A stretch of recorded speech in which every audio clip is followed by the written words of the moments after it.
Well, what else should we talk about? Let's talk about your history a little bit. When we talked on the phone yesterday and I started to give you directions, and then, I'm an old Cass Corridor man. Right. Tell us about your memories and your times in the Cass Corridor. Well, there were great ones. I came down here, of course. I got out of the Army. We're talking, I guess it's history now for so many people, but it's like experience for me. What were you doing in 1962, Judy? What was I doing? Let's see, I was 9 years old. You were 9. Okay. Yeah, going to school. So I had just gotten out of the Army a year or two before, and I ended up going to work for the Detroit Board of Education down first in the old Maccabees School Center building, but then I moved down to Stimson Street. There was a building called the Clay Building down there, an old schoolhouse, one-room schoolhouse, or five-room schoolhouse.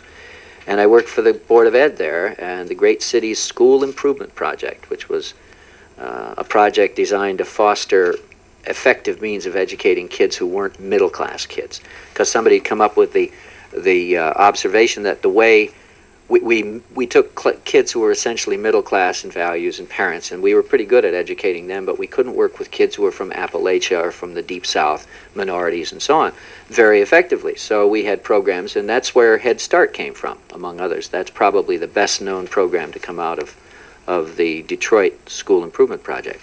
But while I was there, I was working at places like the Alcove Bar, which is no longer there, the one where the Lone Ranger and Tonto used to hang out. I think it's still a bar, though.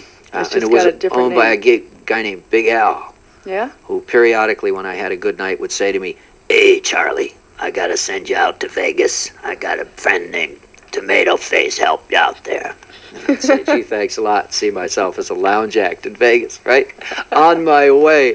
Managed by Tomato Face. But there were a lot of good times. That was when the Living End was here, just a few blocks north and west of here, off the lodge, and the Chessmate, of course, and then the Raven, which was out in suburbia, out in Birmingham.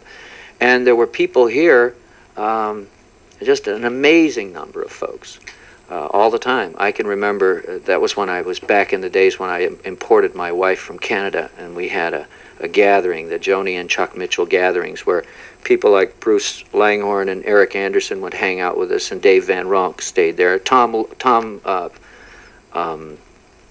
am I trying to say? Oh, help me out. I wanted to say Tom Paxton, but that's wrong.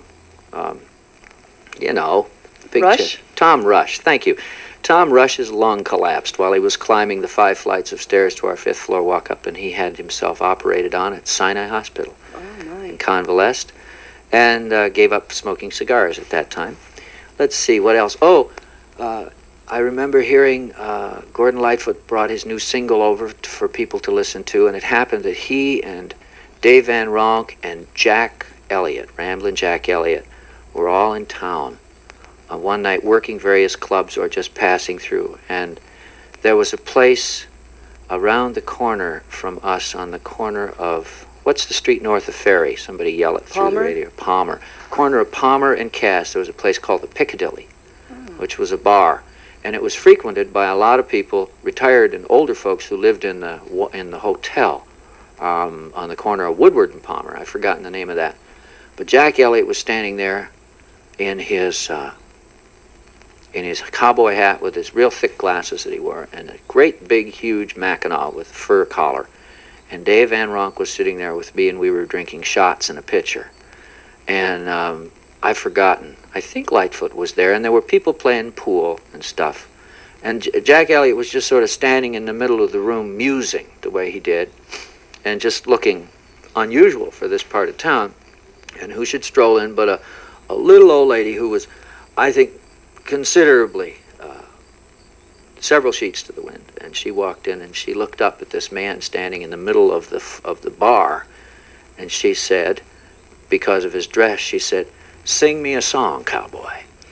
And he looked down at her. And this is Jack. I mean, spur of the moment Jack Elliott. He looked down at her for a while. And the pool table, they racked up, and there was a pause. All of a sudden, how the room will go silent, and noisy room. The jukebox ran down suddenly, and Jack launched into, "When I was a lad, and old Shep was a pup, over fields and the meadows we'd roam." And it was, or stray it was. and he sang Old Shep. Wonderful song. And the song isn't that long, and he just sang it through. Everybody listened. There was silence in that place. And at the end of the song, the lady was still looking up at this strange apparition in the middle of this bar in downtown Detroit. There were 2 tracks of tears coursing down each side of her face as she listened to the song. And Jack finished, and he smiled that funny little crooked smile of his, and somebody racked up the balls and broke the, started a new pool game, and somebody fed the jukebox, and the whole thing went on. And Van Ronk and I just sat there like, this is an event which will never occur again on this earth, I swear. And that's what, that was a sort of a reminiscence of those days. It was really a very pleasant time in Detroit. What a wonderful story. Thank you. Thanks for sharing I it. almost launched into, when I was a lad and old Shep was a pup. Why don't you launch into something? Okay. Something that might remind you of those days. We've got that moment now, and let's keep it for a second. Let's see. Oh, my. Yeah.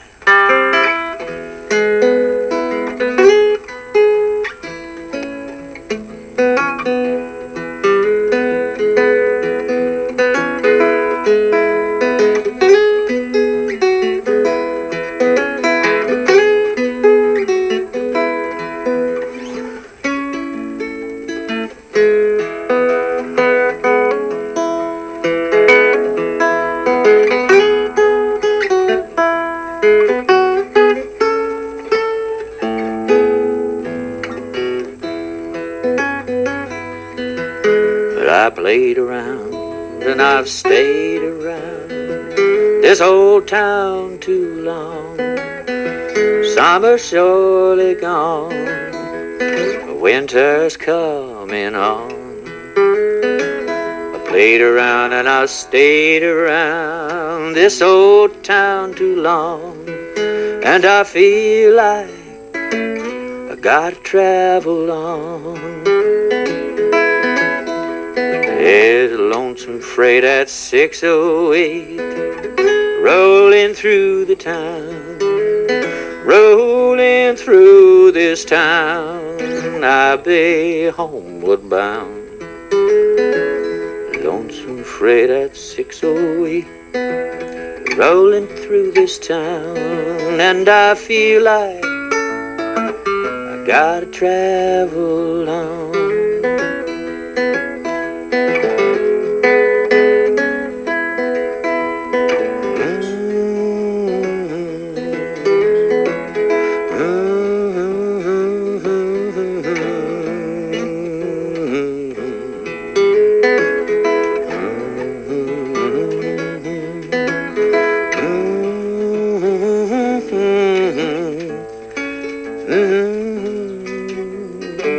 Don't you know the papa writes Johnny?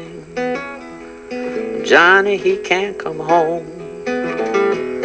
Johnny, he can't come home. Lord, he can't come home. Papa writes to Johnny.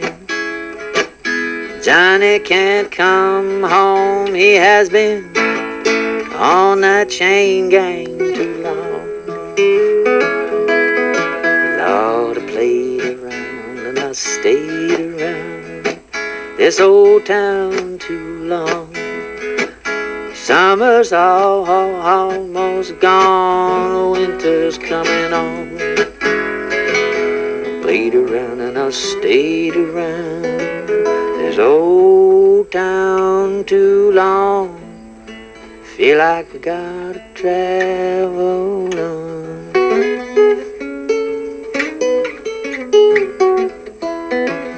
Whoa,